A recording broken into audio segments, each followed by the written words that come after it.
मैं हूं शरद द्विवेदी और बहुत स्वागत है आपका उस कार्यक्रम में जिसका नाम है हे प्रभु आनंददाता।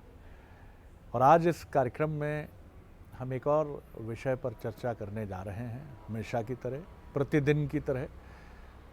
और आज का विषय बहुत सुंदर है और ये भी कहीं से एक विचार, एक सुझाव के रूप में मेरे पास आया है। एक वरिष्ठ व्यक्ति जो आध्यात्मिक साधना और उपासना से भी जुड़े हैं, उन्होंने मुझसे पूछा, वो इस कार्यक्रम को देखते हैं, उन्होंने कहा, शरद जी, प्रज्ञा अपराध के बारे में आप क्या जानते हैं? मैं जो ईमानदारी से भरा उत्तर मैंने देने की कोशिश की, मैंने कहा मैं इसका शाब्दिक अर्थ ही समझ पाता हूँ। प्रज्ञा यानी चेतना, विजडम, बुद्धि, ज्ञान, जिस रूप में आप देखें, और अपराध यानी कि जिसको ये पता है, सचेतना में किया गया अपराध जो है, जिसको ये पता है कि ये नहीं किया जाना चाहिए। तो उन्होंने कहा फिर तो जो अपराध जानबूझकर किया जाता है, जब हमारा संविधान भी ये कहता है कि विलफुल एक्ट है या विलफुल एक्ट नहीं है।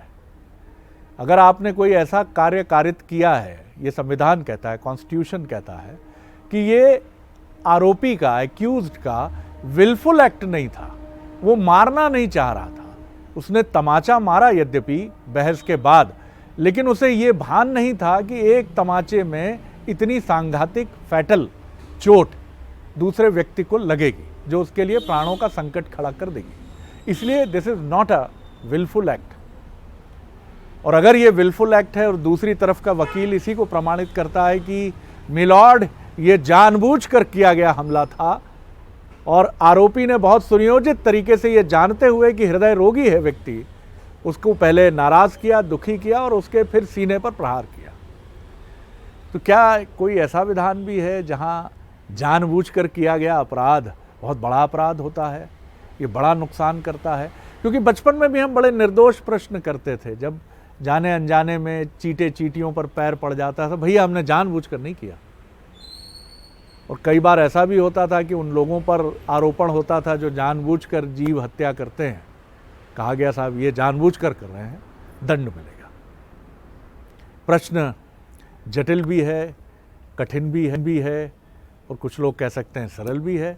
जानबूझकर किया गया अपराध जैसा इस संसार में है, दंड अधिक होगा तो दंड अधिक ही होगा, और अगर जानबूझकर नहीं किया गया है लेकिन फिर भी क्षम्य नहीं होगा, जैसे कानून ये कहता है कि जानबूझकर नहीं किया, 304A, ये गैर इरादतन हत्या का मामला है, लेकिन है तो गैर इरादतन नहीं किया गया, लेकिन दंड तो मिलेगा। अब ये प्रश्न प्रज्ञा अपराध क्या है, हमारा प्राचीन विधान, सनातन परंपरा किस रूप में देखती है, अलग तरह का विषय है, लेकिन प्रोफेसर सुरेंद्र बिहारी गोस्वामी, मानस मर्मज्ञ, भगवत गीता के अध्येता, हम जानेंगे। प्रणाम करता हूँ आपको, विषय आपके समक्ष है। आज आपने एक ऐसा विषय लिया है जिस विषय की मीमांसा से अध्यात्म पथ के प्रत्येक पथित को आनंद तो प्राप्त होगा जी, लेकिन जो लोग सहज भाव से उसको सुनेंगे उन्हें ज़्यादा आनंद प्राप्त होगा। कुछ ऐसे शब्द होते हैं जी, जिन शब्दों के अर्थ, क्योंकि वो शब्द क्लिष्ट होते हैं, तो क्लिष्ट होते हैं तो हम उन शब्दों को वैसे ही शब्द मान करके ग्रहण करते रहते हैं और बोलचाल की भाषा में वैसा उपयोग करते हैं। जैसे एक शब्द आता है तथागत, तो कई लोगों को, जिनको हम विद्वान, बुद्धिशील, बुद्ध पथ पर चलते हुए, बुद्ध का अर्थ हमने वो एक प्रतिमा बना ली जिसमें हमें केवल भगवान बुद्ध दिखाई पड़ते हैं। बुद्ध का अर्थ ही होता है आत्मज्ञान की प्राप्ति करने वाला। जो भी आत्मज्ञान को प्राप्त कर लेता है वो बुद्ध हो जाता है। तो वैसे ही ये शब्द है प्रज्ञा। बहुत पहले मैंने इस शब्द की मीमांसा अपने बीच एक सामयिक रूप से अपन ने की थी।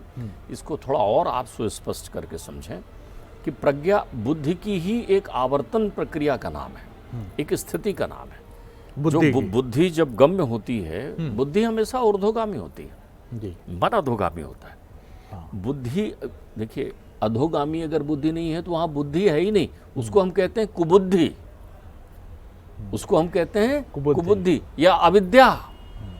विद्या के विपरीत में हम कह देते हैं अविद्या, लेकिन ये अविद्या भी उस अंधेरे की तरह है जो होता नहीं है, प्रकाश के अभाव को कहते हैं। तो बुद्धि जो है ऊर्ध्वगामी है, जब भी प्राप्त होती है, आप देखिए एक शिशु जब बड़ा धीरे धीरे बड़ा होता है तो जैसे जैसे बड़ा होता है उसके मस्तिष्क की तरंगों में विकास शुरू होता है, विकसित होता है। एक आश्चर्य की विषय वस्तु बताऊं, एक स्वस्थ मनुष्य, एक बहुत मेधावी मनुष्य अपनी प्रज्ञा शक्ति का, अपनी बुद्धि का अधिकतम 5 से 10% ही उपयोग कर पाता है अपने जीवन का। विज्ञान का, क्योंकि विज्ञान में तो बड़ा चुनौती है। विज्ञान को यदि मस्तिष्क की सर्जरी करनी हो तो वो बड़े सोच में पड़ जाता है, क्योंकि उसकी बहुत छोटी सीमा है जिसमें रहकर उसने मोटे मोटे चीज़ों को समझ लिया, बाकी छेड़ नहीं सकता। यदि भूल कर भी छेड़ने की बात हो जाए तो व्यक्ति अपंग हो जाता है, अपाहिज हो जाता है, प्राणों की स्थितियाँ उसकी आ जाती है सामने। तो इतना विशाल मस्तिष्क अपना है। तो ये मस्तिष्क जिस भी तथ्य को परीक्षण उपरांत या श्रवण उपरांत समझ करके स्थापित कर लेता है, वो बुद्धि बन जाती है। तो परीक्षण की प्रक्रियाओं में अनुभव, समझ, श्रवण, दृश्य इत्यादि इत्यादि प्रक्रियाएं सम्मिलित है जो उसको स्थापित कर दे आपकी प्रक्रिया में। ये बुद्धि हो गई एक सामान्य। अब बुद्धि जब विशिष्टावाद की ओर बढ़ती है, अर्थात हम ऐसा कुछ अध्ययन अध्यापन करना शुरू करते हैं, ऐसा कुछ सत्संग करते हैं, ऐसा कुछ परिवेश के मध्य विद्यमान हो जाते हैं, हमें सत्संग मिलने लगता है, तो ये बुद्धि ऊर्ध्वगामी होकर और आगे बढ़ने लगती है, तो हम मेधावी हो जाते हैं जी। तब मेधा बुद्धि की प्राप्ति हो जाती है। वो बुद्धि मेधा है। मेधा बुद्धि जो है हमारी स्मृतियों को चिरंजीवी बनाने की दिशा में लगने लगती है। वो हमारी स्मृतियों को पुष्ट करती है, मजबूत कर देती है। अर्थात बुद्धि रूपी बीज को पल्लवित पुष्पित करके थोड़ा और स्वरूप दे देती है। स्मृतियों को बहुत उनका उन्नयन करती है। बौद्ध वृक्ष का निर्माण शुरू हो जाता है वहाँ पर, वो निर्माण करके उसकी थोड़ी सी पल्लवित पुष्पित पत्तियां दिखाई पड़ने लगती है, तो मेधा बुद्धि हो जाती है। वही मेधावी उसी से। हाँ, अब जब मेधा बुद्धि जो है वो और विस्तृत होकर बढ़ जाती है। जैसे किसी से पूछे कि राम कौन है, तो जो सामान्य बुद्धि है वो शुरू करेगा, राम जो है दशरथ के पुत्र थे, 4 भाई थे। अब वो राम के विषय में जानता है, ये उसकी सामान्य बुद्धि। और अब राम के संदर्भ में मेधा बुद्धि क्या है? राम वो हैं जिन्होंने जो है रावण का संहार किया था और उनकी स्त्री का हरण करके वो ले गए थे और रावण का संहार किया। रावण का ही नहीं, उन्होंने दुष्ट दलन हुए वो दुष्ट। अब ये आपकी मेधा बुद्धि हो गई। अब आपको रामचरित के मानस के चौपाइयाँ याद हो गई हैं, 2-4 चौपाइयाँ भी आप व्यक्त करने लगे, उदाहरण भी देने लगे। ये प्रज्ञा बुद्धि में आपने प्रवेश किया, तो प्रज्ञा बुद्धि में प्रवेश किया तो भरद्वाज की दर प्रश्न करने लगे, परब्रह्म परमेश्वर राम कौन है? जो दशरथ के यहाँ हुए हैं वो राम है, जिन्होंने रावण को मारा है वो राम है, जो शिव के उपासक हैं वो राम है। यह राम कौन है? तो हम राम को जानने लगते हैं। राम तो सत्य हैं, परम सत्य हैं, सच्चिदानंद स्वरूप है, परब्रह्म परमेश्वर। प्रज्ञा बुद्धि में आप आ गए, तो ये बुद्धि आपकी प्रज्ञा हो गई। इतनी बुद्धि में आदमी तपस्वी जीवन को प्राप्त हो जाता है। तो इतनी बुद्धि के बाद भी यदि वो पथभ्रष्ट होता है तो फिर उसका तप भंग का दोष उसे लग जाता है। इसलिए कहा गया है प्रज्ञा अपराधो मूलम सर्व रोगाणाम उत्तमम। तुम जानते हो, तुम समझते हो, तुमने अनुभव कर लिया है, तुमने देख लिया है, तब भी तुम उसकी प्रतिकूलता में लगे हुए। प्रज्ञा बुद्धि के प्रज्ञा अपराध का सबसे बढ़िया उदाहरण है राज्यसभा में बैठे हुए कृष्ण को बांधने का आदेश दुर्योधन के द्वारा दिया जाना। बंदी बना लो इसे। प्रज्ञा बुद्धि का सबसे बड़ा उदाहरण है मंच पर बैठे हुए कंस के द्वारा ये कहना कि इसको मार डालो, पकड़ लो इसको। कंस जानता नहीं है क्या कि कौन आए हुए हैं वहाँ पर? तुम्हारी अनुभूति नहीं है कि कौन आए हैं वहाँ पर।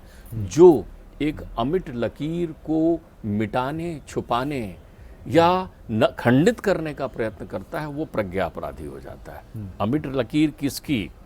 वेद विदित लकीर, शास्त्र विदित लकीर, परंपरा विदित लकीर। द्रौपदी का चीरहरण इसी से प्रज्ञा अपराध हो। ये प्रज्ञा अपराध है। तो प्रज्ञा अपराध ही महापाप है। अगर आप पाप पुण्य में देखना चाहें तो प्रज्ञा अपराध महापाप है, और प्रज्ञा अपराध अबोध के द्वारा नहीं हो सकता कभी भी। तो इसलिए आप जो ये उदाहरण दे रहे थे कि बचपन में गलती से या जानबूझकर या ऐसा करके, ये सारे उदाहरण जो हैं ये निर्भर करते हैं बुद्धि और मेधा तक। प्रज्ञा की बुद्धि में किया हुआ अपराध तो किसी का तपोभंग करने जितना बड़ा अपराध है। प्रज्ञा की बुद्धि में किया हुआ अपराध वही है जब मेनका नृत्य करती है और विश्वामित्र का जो है मन उस मेनका में रम जाता है। ये प्रज्ञा अपराध है।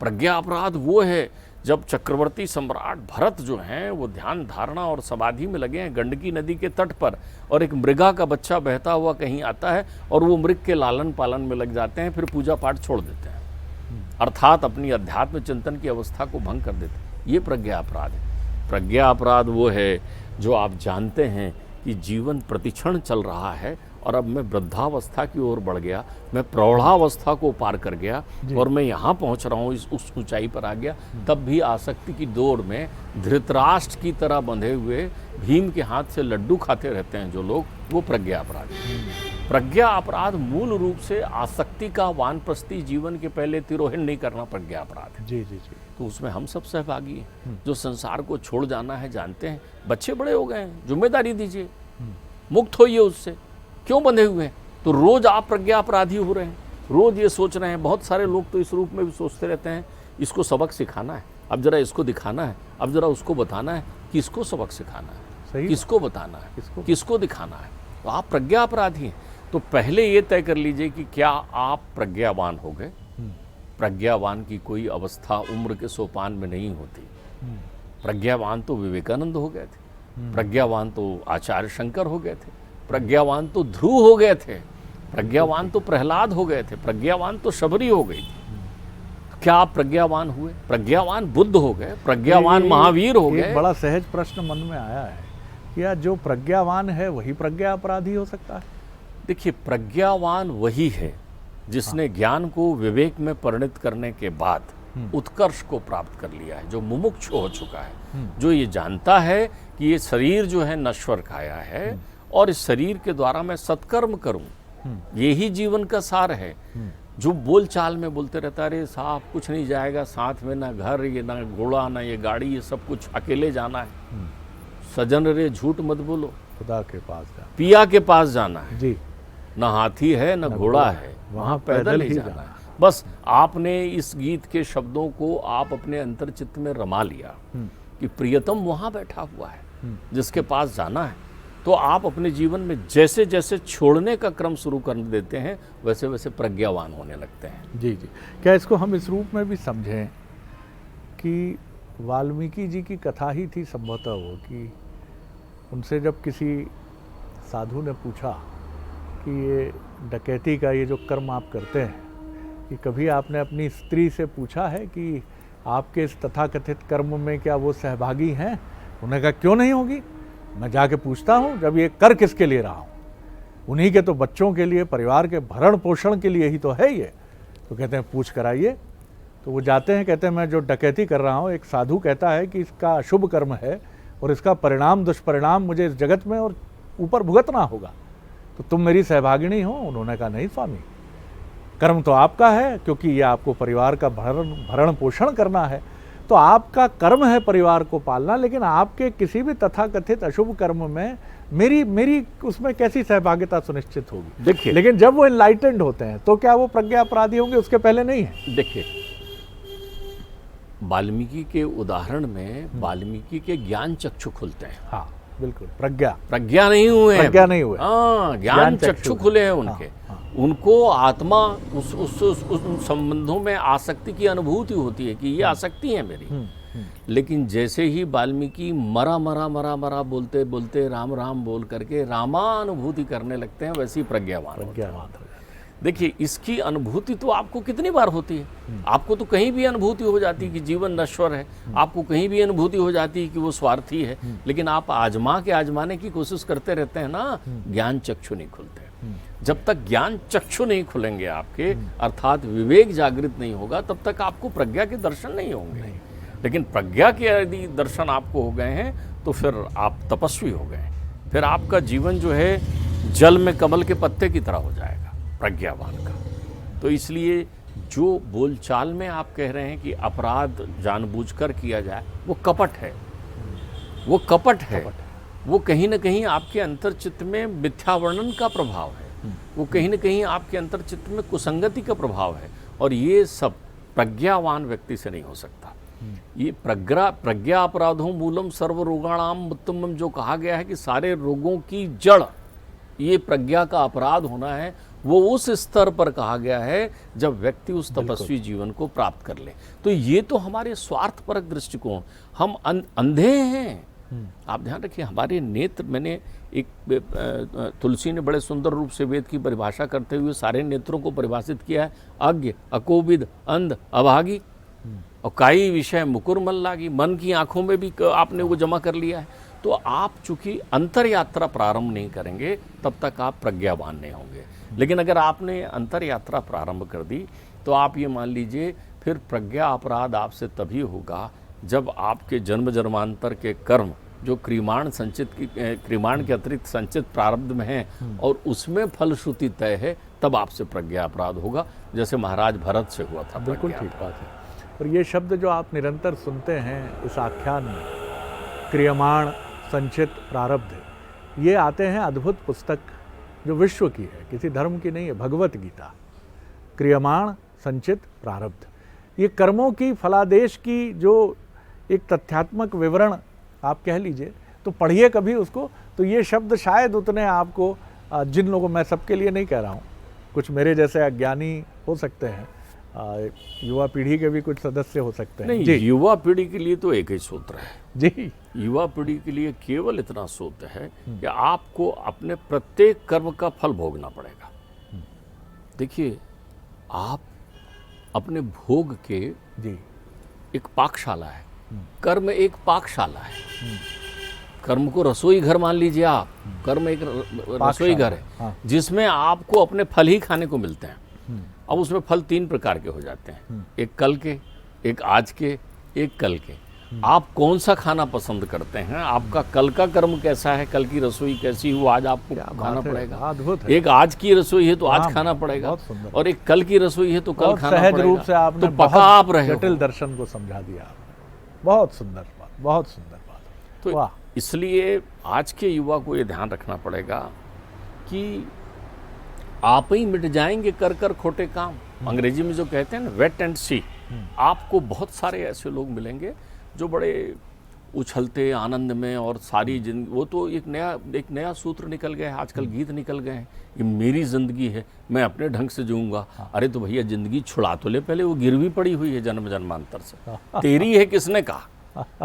माता से छुड़ा लिया, पिता से छुड़ा लिया, संबंधियों से छुड़ा लिया, समाज से छुड़ा लिया, राष्ट्र से छुड़ा लिया। कितनी जगह तेरी जिंदगी है, तब तेरी जिंदगी है। अगर तेरी अकेली जिंदगी होती तो किसी रेगिस्तान के मरुस्थल में पड़ा हुआ होता जहाँ कोई नहीं होता, फिर तेरी जिंदगी होती ही कैसे? तो वहाँ के लिए कण भाग या ऐसे धूल कण के रूप में पड़ा होता। ये तेरी कैसी जिंदगी? मेरी जिंदगी है, मैं जैसे चाहे। अरे ऐसा देखिए, कमाल है। इनको आप प्रज्ञा अपराधी मत मानिए आप। बिल्कुल। ये छद्म कर रहे हैं अपने ही साथ। ज्ञानता है। नहीं, अपने ही साथ छद्म कर धोखा कर रहे हैं, अपने ही भुलावे में है। वो एक ऐसे कुएं के ऊपर घास फूस के ढेर में खड़े होकर नृत्य करना चाह रहे हैं। कुआं है विशाल, ऊपर में घास फूस सुंदर सजा दिया गया है, वो नृत्य कर रहे हैं। उनको लगता है कि हम तो बहुत मजबूत पहाड़ पर खड़े हैं। नीचे धरातल नहीं है बेटे, क्योंकि जिस दिन तुमने कहा ये मेरी जिंदगी है, उस दिन धरातल हट गई तुम्हारी जिंदगी से। तुम्हारी जिंदगी नहीं है इसलिए धरातल, ये पृथ्वी की जिंदगी है, इसी में मिल जाना है। ये माँ की जिंदगी है, ये पिता की जिंदगी है, ये कर्म के धरातल की जिंदगी है। ऐसे लोग मन से भूखे होते हैं, इनका मन तृप्त नहीं होता, इसलिए ये बेचैन रहते हैं। आप देखिए, इनसे बात करिए, चेहरे में इतनी शिथिलता आ जाती है ऐसे लोगों को जो छद्म करते हैं। आप तो गौर करिए ना, आंखें मिलाकर बात करना बंद कर दिया है नौजवानों ने। घर के बच्चे बच्चियां बात करेंगे तो इधर उधर देख के हिलते डुलते बात करते हैं, नज़रों में नज़र डाल कर नहीं देखते, क्योंकि उनके अंतर्मन में इतना आत्मविश्वास भी नहीं बचा, क्योंकि झूठ को उनने ओढ़ लिया है। तो ध्यान रखिए, प्रज्ञा का अपराधी यदि हो जाओ तो भी धन्य मानो। अगर तपस्या भंग हो गई विश्वामित्र की और भरत की, तो भी अगला जन्म तुम्हें जो है दुनिया में विशेष मिलेगा। लेकिन प्रज्ञा पथ पर चलने तो लगो, चलने तो लगो, क्योंकि जिसने अपने अंतर चित्त के आत्मा में उसकी अनुभूति कर ली परमात्मा की, वो प्रज्ञावान हो जाता है। जिसको कण कण में परमात्मा के दर्शन होने लगते हैं, अनुभूति होने लगती है, वो प्रज्ञावान हो जाते हैं। जो किसी का अहित अपना अहित मानकर चलता है, वो प्रज्ञावान हो जाता है। किसी का अहित अपना अहित, और किसी का सुख अपना सुख नहीं मानता, किसी का सुख देखकर आनंद की अनुभूति करने लगता है, वो प्रज्ञावान हो जाता है। तो फिर कहते हैं आचार्य शंकर कि अब यदि प्रज्ञा अपराध हो, उसके बाद यदि तू अपराध कर रहा है तो सर्वरोग, मतलब संसार का भवरोग तुझे लग जाएगा, फिर से 84 में लटकना पड़ेगा तेरे को। क्या बात है, वाह, वाह। तो इसलिए प्रज्ञा अपराध की एक ही सजा है, प्रज्ञा अपराध का एक ही दंड है कि 84 के फेरे लगाने हो। बिल्कुल ठीक बात है। और मैं कहीं पढ़ रहा था, बहुत सुंदर बात है कि जब प्रज्ञा अपराध की बात हुई कि आयुर्वेद ने भी इसको बड़ा, प्रज्ञा अपराध को एक बड़ा रोगों को आमंत्रित, और आप हम सब जानते ही हैं कि आपको कोई, ईश्वर ना करे किसी को कोई रोग हो, लेकिन पथ्य परहेज होता है, ये खाना है ये नहीं खाना है, लेकिन मनुष्य का मन लालायित है, तो ये प्रज्ञा अपराध है कि आपको पता है कि आपके लिए मीठा या नमक या खट्टा, चरपरा या मसालेदार, तीखा, ये सब आपके लिए वर्जित है। जी। इसके लिए आप एक दूसरा, इसी उदाहरण का एक पहलू बदल दें तो बड़ा आनंद आ जाएगा। हम चिकित्सक से दवा ले लेते हैं, हमारा ध्यान दवा खाने में होता है, हम पूरे मनोयोग से भी दवा का सेवन करने में अपने आप को लगाए रखते हैं, लेकिन अगर हम पथ्य पर अपना ध्यान दे दें तो फिर हम प्रज्ञावान हो गए। अर्थात दवा खाएं या ना खाएं, लेकिन अगर हम पथ्य पर हैं तो रोग नहीं बढ़ेगा। तो हम जीवन में आ करके वो सब चीज़ें बिल्कुल ना करें जो हमें नहीं करना चाहिए, जो करना चाहिए और जिसके करते रहने से हमें परेशानी हो, उसकी औषधि तो मिल जाएगी आपको, तुरंत मिल जाएगी। पैसे की ज़रूरत है तो लोन मिल जाएगा, मदद की ज़रूरत है तो कहीं मददगार भी मिल जाएंगे आपको। लेकिन आप किसी को ऐसा अहित करने का, किसी का प्रतिलोम करने का, किसी का अपयश करने का, या अपनी देखिए, पथ्य का अर्थ होता है निस्वार्थी हो जाना। पथ्य का एक अर्थ है स्वार्थ का त्याग कर देना। स्वार्थ क्या है? शरीर का स्वार्थ मीठा है, मान लीजिए खाना, तो पथ्य का अर्थ है निस्वार्थी हो जाना, यानी मीठा को छोड़ देना, क्योंकि हमें रोग मीठे का हो गया। बहुत सुंदर बात है। इसी बिंदु पर हम बातचीत को विराम देते हैं। और अभी एक दिन पहले मैं उज्जैन प्रवास पर था और वहाँ एक परिचित के यहाँ जाना हुआ, और एक बहुत ही सुंदर अनुभव हुआ वहाँ, और संयोग से वो इससे जुड़ता है। जिनके यहाँ मैं गया था, उन्होंने एक बड़े व्यक्ति को एक महत्वपूर्ण जगह देश में जो है, जहाँ भूमि काफ़ी महंगी है, कुछ उनको उनके पूर्वजों से प्राप्त भूमि थी, उन्होंने उसको बेच दिया। और उस जिस बड़े व्यक्ति को भेजा, चूँकि भूमि की कीमत काफ़ी अधिक थी, उन्होंने देश के एक बड़े औद्योगिक समूह को वो भूमि बेच दी। उन्होंने कहा, उज्जैन के पास नागदा में उनका निवास है, उन्होंने मुझे बताया तो मुझे भी बहुत अच्छा लगा। उन्होंने कहा उस बड़े औद्योगिक समूह ने एक वकील को हमारे पास भेजा। हमें भी ये जानकारी नहीं थी कि इस सौदे में भूमि का एक छोटा सा टुकड़ा चर्चा में नहीं आया, यानी उसका डील में कहीं उल्लेख नहीं था। और हमें जब पता ही नहीं है तो हमें क्या मालूम उसका क्या कीमत है। हमने तो ये माना सौदा हो गया, उसकी कीमत मिल गई। लेकिन जिन महोदय ने उस बड़े औद्योगिक समूह को वो ज़मीन बेची, उस समूह ने एक वकील को ढूंढते हुए नागदा भेजा उज्जैन के पास, और उस वकील ने आकर कहा कि इस भूमि की कीमत, जो छोटा सा टुकड़ा है, हमने बाज़ार रेट से जो इसका आकलन किया है, ये करीब करीब 31 लाख 31 लाख का हो रहा है। तो हमारा आग्रह आपसे है, आप चाहें तो अपने स्तर पर इसकी इंक्वायरी कर लें अपने वकील के माध्यम से, और ये 31 लाख रुपए अगर आप लेना चाहते हैं तो हम सौदा करने आए हैं आपके पास, और ये आप 31 लाख ग्रहण करिए। और इस भूमि, क्योंकि वो भूमि अब हमारी है, आपके किसी प्रयोजन की नहीं है, तो ये छोटा सा टुकड़ा जो बचा है, तो हमने उनसे पूछा भी कि अगर आप नहीं भी आते, तो बोले नहीं नहीं, हमारे यहाँ ये नहीं होता। अगर ये ज्ञात हो गया है कि ये सौदे में उल्लेखित भूमि नहीं है, तो हमारे यहाँ ऐसी परंपरा नहीं है कि उसको दबा लिया जाए या हड़प लिया जाए। ये लोग मंगल ग्रह से नहीं आए सर। ऐसा करके जिस अनिर्वचनीय आनंद की प्राप्ति होती है, इसीलिए उस समूह के बारे में कहा जाता है कि वो 100 साल पहले भी था, 100 साल बाद भी रहेगा। और कीर्ति ऐसी ही होती है कि वो 100 साल पहले भी होती है, 100 साल बाद भी होती है। और ये एक बहुत अच्छा उदाहरण है। जी देखिए, आपने इतना सुंदर ज्वलंत उदाहरण दिया है, लेकिन यहाँ मैं इस उदाहरण में एक दूसरी बात कहना चाहूँगा, जो आपने इसमें अलंकरण लगाया है कीर्ति का। जब व्यक्ति के अंतर्चित्त में संसार की सारी प्रक्रियाओं को प्राप्त करने के साथ ही विरक्ति भाव से भोग की लालसा बनी रहती है, तब उसके चित्त में ईमान जागृत होता है, जिसको हम सहृदय कहते हैं। और सहृदय चाहे प्रज्ञा अपराधी भी हो जाए उसके परिवार में, तो भी उसकी ख्याति जो है अभिवृद्धि को ही प्राप्ति होती है, क्योंकि बहुत सारे दुराचारियों की ख्याति इसलिए विलुप्त हो गई कि एक सदाचारी उनके परिवार में उत्पन्न हो गया। आप देख लीजिए, रावण को चाहे कितना कहते रहें, विभीषण ने उनकी रक्षा की है, हिरण्यकश्यप को कितना कहते रहें, लेकिन प्रहलाद ने उनकी ख्याति की रक्षा की है, बलि ने उनकी ख्याति की रक्षा की है। तो प्रज्ञावान बनने का अर्थ होता है आत्मा आनंद के रास्ते पर चलना, और आत्मा आनंद जिसको प्राप्त हो जाता है उससे फिर कोई त्रुटि नहीं होती, कोई अपराध प्रश्न बस यही है कि क्या हम उस रास्ते पर हैं, या अभी भी हम, माफ़ कीजिएगा, पर उत्पीड़क हैं, दूसरों की पीड़ा में आनंद देखते हैं और उसका लत लग गई है हमको। ये सारी चीज़ें इसीलिए हैं जिसको हम कहते हैं कि फास्ट फूड खाने की इतनी आदत हो गई कि जो इस संसार में, इस धरा में, वसुंधरा में अद्भुत अन्न है, उसका स्वाद ही आपकी जिह्वा पर नहीं आया है। कूड़ा करकट इतना खा रहे हैं हम कि जो असली अन्न है खाने लायक, उसका स्वाद ही नहीं लिया। तो ये जो जिसको हम आनंद महसूस करते हैं समाज में कई बार, वो आनंद नहीं, वो फास्ट फूड रूपी एक ऐसा, माफ़ कीजिएगा, दुर्गुण है जो आपके स्वास्थ्य का भी नाश करता है, आपके चरित्र का भी नाश करता है। बढ़िए प्रज्ञा आनंद की तरफ, अपराध की तरफ क्यों बढ़ते हैं। अगले एपिसोड में एक और नए विषय के साथ मिलेंगे। बहुत धन्यवाद, प्रणाम करता हूँ, नमस्कार।